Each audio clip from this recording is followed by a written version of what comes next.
والمحصنات من النساء إلا ما ملكت أيمانكم كتاب الله عليكم وأحل لكم ما وراء ذلكم أن تبتغوا بأموالكم محصنين غير مسافحين فما استمتعتم به منهن فآتوهن أجورهن فريضة ولا جناح عليكم فيما تراضيتم به من بعد الفريضة إن الله كان عليما حكيما.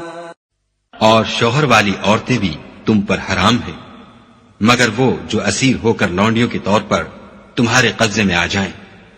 یہ حکم خدا نے تم کو لکھ دیا ہے اور ان محرمات کے سوا اور عورتیں تم کو حلال ہیں اس طرح سے کہ مال خرچ کر کے ان سے نکاح کر لو بشرطے کہ نکاح سے مقصود عفت قائم رکھنا ہو نہ شہوت رانی.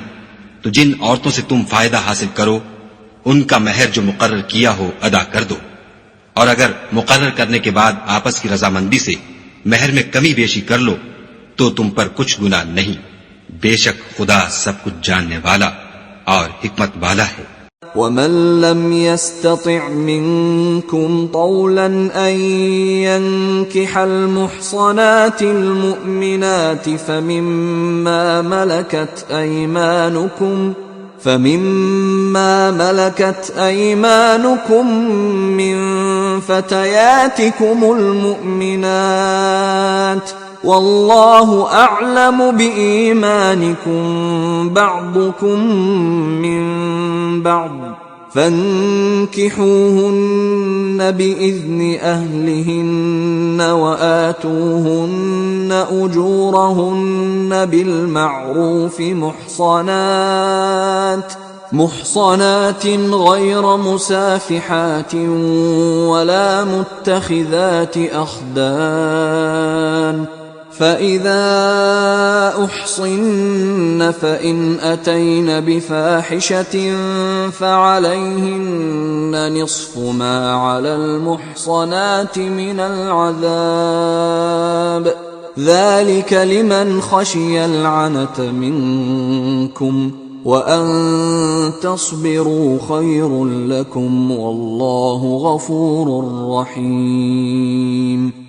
اور جو شخص تم میں سے مومن آزاد عورتوں یعنی بیویوں سے نکاح کرنے کا مقدور نہ رکھے تو مومن لونڈیوں ہی سے جو تمہارے قبضے میں آ گئی ہوں نکاح کر لی. اور خدا تمہارے ایمان کو اچھی طرح جانتا ہے. تم آپس میں ایک دوسرے کے ہم جنس ہو تو ان لونڈیوں کے ساتھ ان کے مالکوں سے اجازت حاصل کر کے نکاح کر لو اور دستور کے مطابق ان کا مہر بھی ادا کر دو بشرطے کہ عفیفہ ہوں نہ ایسی کہ کھلم کھلا بدکاری کریں اور نہ در پردہ دوستی کرنا چاہیں.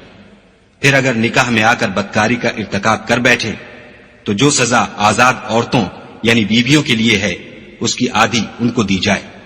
یہ لونڈی کے ساتھ نکاح کرنے کی اجازت اس شخص کو ہے جسے گناہ کر بیٹھنے کا اندیشہ ہو اور اگر صبر کرو تو یہ تمہارے لیے بہت اچھا ہے اور خدا بخشنے والا مہربان ہے. يريد الله ليبين لكم ويهديكم سنن الذين من قبلكم ويتوب عليكم والله عليم حكيم. خدا چاہتا ہے کہ اپنی آیتیں تم سے کھول کھول کر بیان فرمائے اور تم کو اگلے لوگوں کے طریقے بتائے اور تم پر مہربانی کرے اور خدا جاننے والا اور حکمت والا ہے. واللہ يريد ان يتوب عليكم ويريد الذين يتبعون الشهوات ان تميلوا ميلا عظيما. اور خدا تو چاہتا ہے کہ تم پر مہربانی کرے اور جو لوگ اپنی خواہشوں کے پیچھے چلتے ہیں وہ چاہتے ہیں کہ تم سیدھے رستے سے بھٹک کر دور جا پڑو. يريد الله ان يخفف عنكم وخلق الانسان ضعيفا. خدا چاہتا ہے کہ تم پر سے بوجھ ہلکا کرے اور انسان طبعاً کمزور پیدا ہوا ہے۔